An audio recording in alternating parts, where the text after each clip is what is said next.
Ada kisah yang lain Bapak Ibu sekalian, seorang budak, dinukil juga,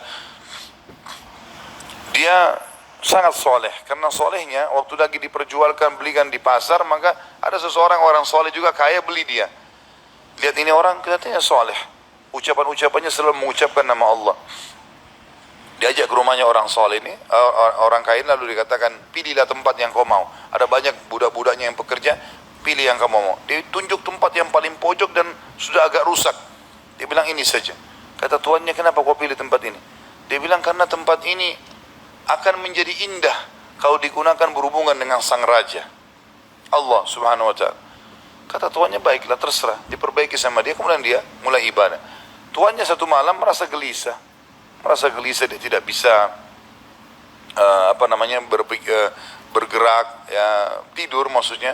Maka dia bilang, saya keluar, saya kontrol rumah, saya lewat di rumahnya atau di ruangannya budak gitu. Saya lihat atap rumahnya seperti terbuka dan ada cahaya yang masuk ke dalam. Malam hari, zaman dulu tidak ada penerangan lampu kayak kita. Maka dia bilang, saya intip di celah-celah dinding ruangan tersebut, saya temukan orang itu sedang sujud kepada Allah dan cahaya sedang turun di atas kepalanya. Maka saya dengarkan doanya dari malam sampai pagi. Dan selalu dia ucapkan, setiap dia minta hajat, lalu dia mengatakan, ya Allah, penutupan doanya, sesungguhnya kalau bukan karena haknya Tuanku sekarang ini, yang aku harus berikan, maka aku akan habiskan seluruh umurku ibadah kepadamu. Maka ini orang sampai menjelang subuh baru dia tinggalkan. Setelah didengarkan doa-doa yang indah dari budak ini, kemudian dia pulang ke rumah, ke kamar tidurnya. Istrinya tanya, kemana saja? Dia bilang ceritanya seperti ini. Istrinya awalnya tidak percaya. Dia bilang, baik, besok malam kita sama-sama ke sana. Besok malam diajak istrinya, dilihat terjadi hal yang sama. Cahaya yang terang, orangnya lagi sujud, dia ucapkan kalimat-kalimat doa yang mulia sama. Akhirnya mereka sepakat, suami istri, kita bebasin aja budak ini. Ketuk pintunya menjelang subuh, kami sudah dengarkan doamu semalam, kami bebaskan kamu. Maka dia tiba-tiba mengangkat kepalanya ke langit, mengatakan, ya Allah, kalau seandainya setelah ibadahku yang aku kerjakan kepadamu ini mengganggu hubunganku denganmu, matikanlah aku. Tiba-tiba meninggal orang itu. Tiba-tiba meninggal.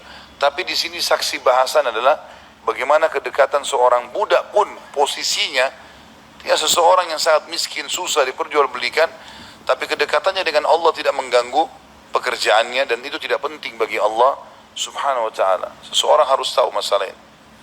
Kisah yang lain disebutkan, ada seseorang miskin, punya anak sekian, beberapa orang. Ini kisah-kisah salafus saleh dulu.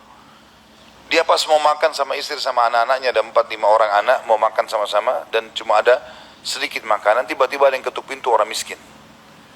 Dia bilang begitu mau dihidangkan makan, mau makan, ada yang ketuk pintu. Saya suruh istri saya dibuka pintu, ternyata ada orang miskin yang minta. Mereka miskin, ada orang miskin lagi minta. Kami sudah sekian hari nggak makan, berikanlah makanan. Istrinya tanya dia, kasih makanan. Dikasih makanan semuanya, karena kalau dibagi dua juga nggak cukup. Orang itu juga punya anak banyak. Dia sama istrinya orang mukmin. Berjalan waktu beberapa saat setelah, kalau kita mungkin berapa jam, kelaparan semuanya. Anak-anak lapar, dia lapar, istrinya lapar. Tengah malam nih. Ya, kalau kita sekarang di awal malam, jam 12 malam gitu. Istri bilang, bagaimana? Anak-anak menangis semua kelaparan. Kita juga kelaparan semua. Dia bilang, baiklah, saya akan keluar, saya akan cari rezeki Allah. Nanti Allah akan kasih nanti. Dia bilang, orang ini cerita, dia bilang, saya keluar dari rumah, saya pergi ke masjid dekat rumah.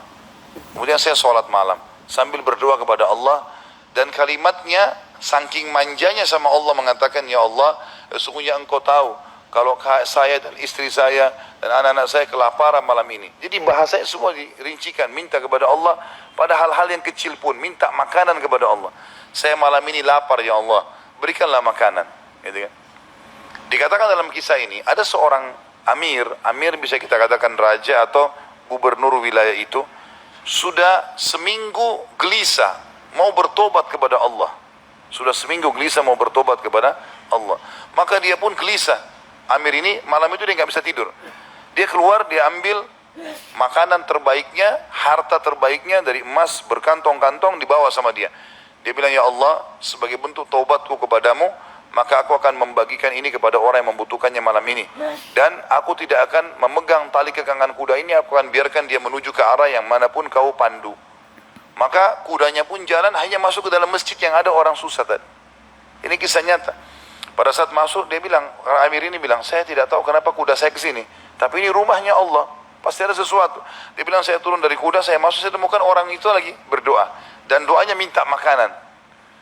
Maka saya pun berkata kepada orang tersebut setelah dia salam, saya sudah dengarkan doamu, dan saya salah satu hamba Allah, dia bilang, dan saya pemimpin amir ya, wilayah ini, saya niat taubat dan saya ingin memberikan ini, maka saya berikan kepadamu. Ambillah harta ini, uang ini cukup untuk dia menjadi orang kaya karena banyak sekali, dan makanan juga sudah cukup. Dan dia bilang, amir ini bilang, pemimpin ini bilang, kalau seandainya kau butuh apa-apa datang ke istana saya saja. Jawaban orang itu di depan raja tadi, pemimpin wilayah ini, dia bilang, kalaupun saya butuh, saya tidak akan datang kepada anda, tapi saya akan datang kepada Tuhan anda dan Tuhan saya Allah yang telah membuat anda datang malam ini membawakan makanan. Coba kita bayangkan kalau kita di posisi orang ini, teman-teman sekalian. Kalau misalnya kita lagi punya hajat, kemudian ada satu orang yang kaya datang kepada kita. Kemudian dia menawarkan kepada kita solusi, misalnya kita terlilit utang, atau misalnya kita mau bayar rumah sakit, atau apa saja. Lalu datang orang mengatakan, baiklah saya akan bayarkan. Mungkin pikiran kita pendek sampai di situ. Kita akan mengatakan baiklah. Apalagi dia bilang pokoknya butuh apa saja datang ke saya. Ini nomor telepon saya. Saya yakin kita akan lupakan Allah itu. Kita akan ke orang itu. Ambil pelajaran dari orang soleh ini. Di depan orang itu dia mengatakan, saya tidak akan datang kepada anda, tapi saya akan datang kepada Allah, Tuhan anda dan Tuhan saya yang telah membuat anda datang membawa makanan malam ini. Jadi justru kalau sudah dapat solusi, jangan malah jauh dari Allah ini. Malah harusnya jadi lebih dekat kepada Allah SWT. Allah mudahkan seorang dokter, resepnya bisa membuat kita sembuh, bukan karena resep dan dokter itu, tapi karena Allah SWT yang ingin itu. Gitu kan? Harusnya kita jadikan sebagai momen untuk lebih dekat lagi kepada Allah. Dan kita mengatakan, ya Allah, sebagaimana engkau mudahkan dokter ini menjadi penyebab aku sembuh, maka mudahkanlah setiap kali aku mengalami sakit misalnya, maka kesembuhan datang dari sisimu, bukan lagi dari dokter atau dari obat itu.